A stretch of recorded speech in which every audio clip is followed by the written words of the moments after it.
ফেনীর পরশুরাম ও ফুলগাজীতে বন্যা পরিস্থিতির সামান্য উন্নতি হলেও সদর ও ছাগলনাইয়ার নিম্নাঞ্চলের বহু এলাকা এখনও পানিতে নিমজ্জিত।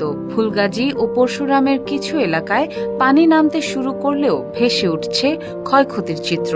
বহু পরিবার আশ্রয় কেন্দ্রে থাকলেও খাবার ও বিশুদ্ধ পানির সংকটে দুর্ভোগ পোহাচ্ছেন তারা।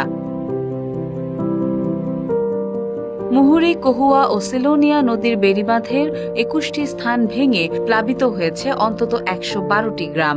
পরশুরামের সঙ্গে সড়ক যোগাযোগ এখনও বন্ধ থাকায় উদ্ধার কার্যক্রমে বিঘ্ন ঘটছে। ফেনী ফুলগাজী সড়কে যান চলাচল কিছুটা স্বাভাবিক হলেও বানের পানিতে নতুন নতুন এলাকা প্লাবিত হচ্ছে। জেলা প্রশাসন আশ্রয়কেন্দ্রের শুকনো খাবার, বিশুদ্ধ পানি ও অন্যান্য ত্রাণ সামগ্রী বিতরণ করছে।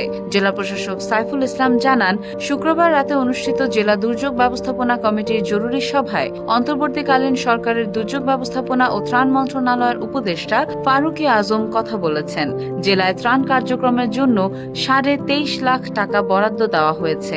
আরও ৪০ লাখ টাকা বরাদ্দ চাওয়া হয়েছে শুকনো খাবার, গোখাদ্য ও শিশু খাদ্যের জন্য। অন্যদিকে সেনাবাহিনী নৌযান নিয়ে উদ্ধার ও ত্রাণ তৎপরতায় সহায়তা করছে।